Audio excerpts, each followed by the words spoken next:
Hi, I'm Mark. Welcome back to Three Bridges again. So another further update on doing the open framework for the next stage, and I'll just carry on from where I left off last time, working out risers and inclines, and I'll let you know how I've been getting on. So it's just a couple of days later from where I ended the last one. So I've got the main support for the bridge across, and happy with that. And then I've just started on this side, so got the position for the point that will be the spur off, and then obviously what will effectively be start my Risborough line. So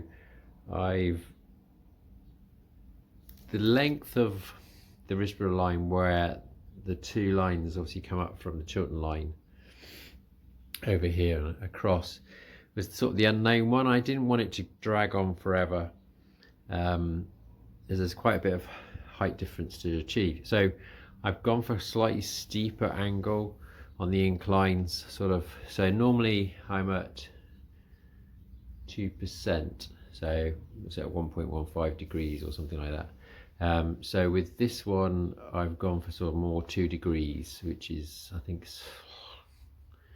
3.65% or something like that. So I've just been trying it out. So I've built all the risers, as you can see, and they're gluing up, and then what I'll do is I'll lay pine strip and then basically put some track on both and just see if the rolling stock that I'd run on this can cope with the incline.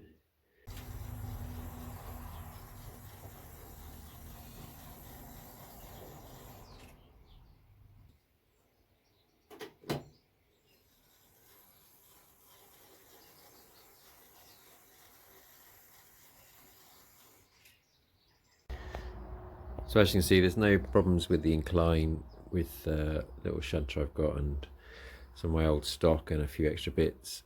So it's more than adequate for the goods lines. It'll probably just be sort of 6 small wagons anyway, given the space I've got at Aylesbury to have the goods depot.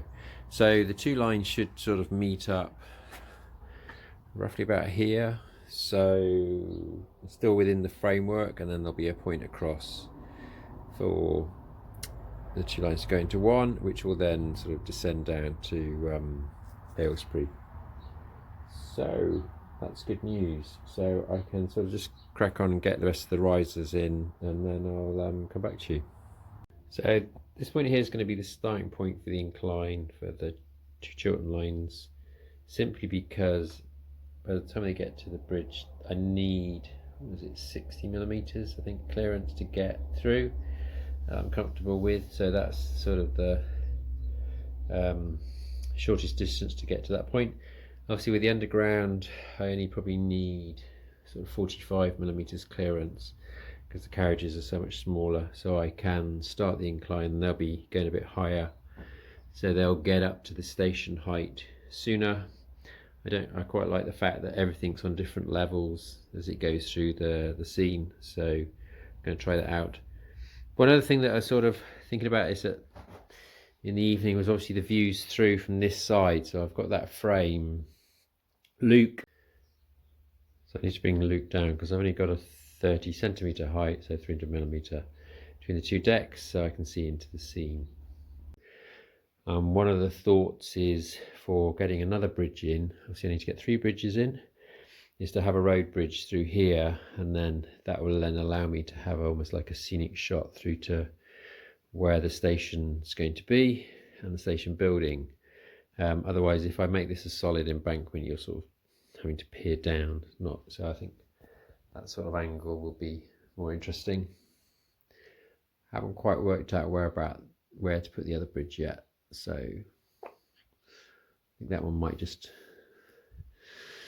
evolve, or I may have as well where this spur is going to come off. I might put it through a bit of a tunnel here. Anyway, they're just all sort of thoughts for how to do the scenics, but obviously the first thing is to sort out the inclines and test it with the train, see if it works.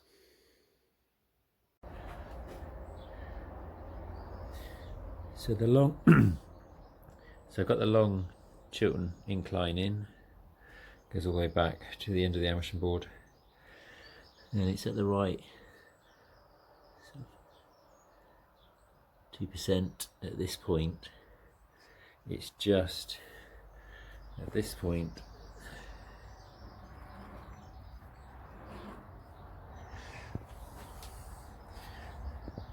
where it goes under the girder bridge. It's a bit tight because I haven't got the track underlay in yet, so I'm just going to drop this riser here a fraction just to give myself a couple of extra millimeters. It's just a slight adjustment, a couple of millimeters, but it makes all the difference. And I've even done it with a bit of 3mm ply underneath the track, and there's still clearance, so it's okay.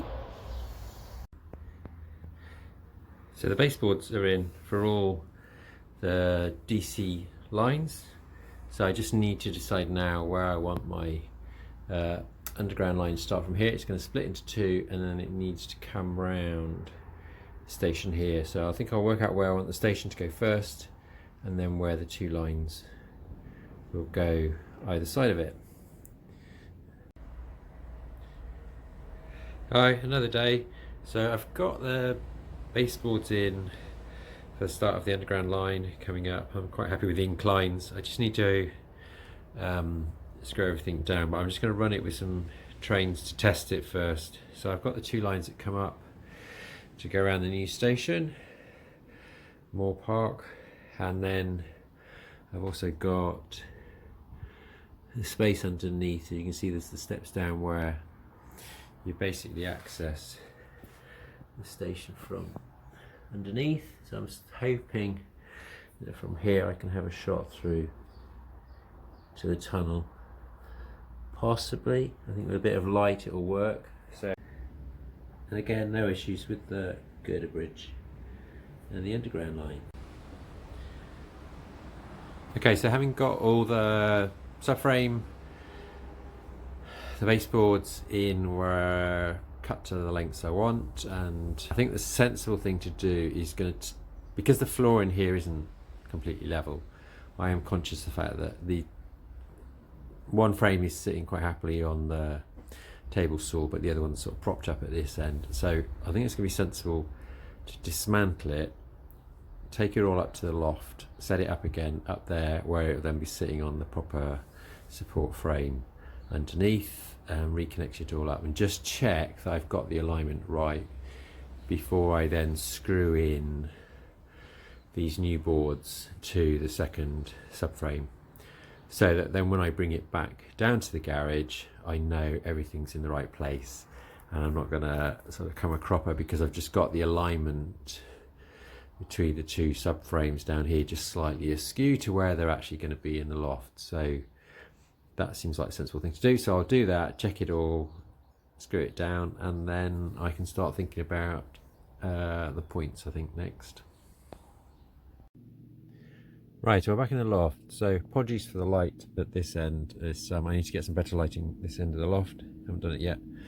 So that's the long first frame that I had that was sat on the table saw. That's in. I've got the B-shaped support bracket that will do for the 3 decks. So that's now bolted through. And then this is the shorter frame that basically just takes me to the end before I turn the corner. So everything's aligned. So when I brought it up last night, this shorter frame didn't line up with this one, and it was just all a bit too tight.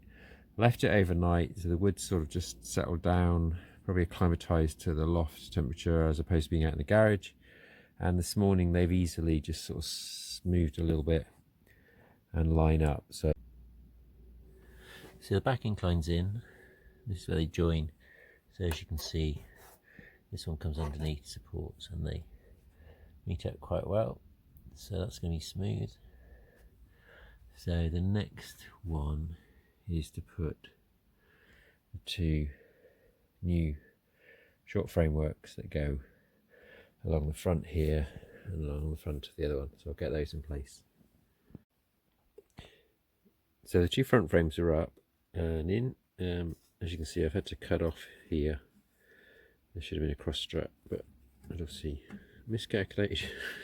This. It's part of the reason why I brought it up here, just to, and then I put some extra supports in under this frame from the sort of subframe below. So partly what I was expecting to happen is where they go for between the two boards, and now they've got the support frame in and they're all bolted through.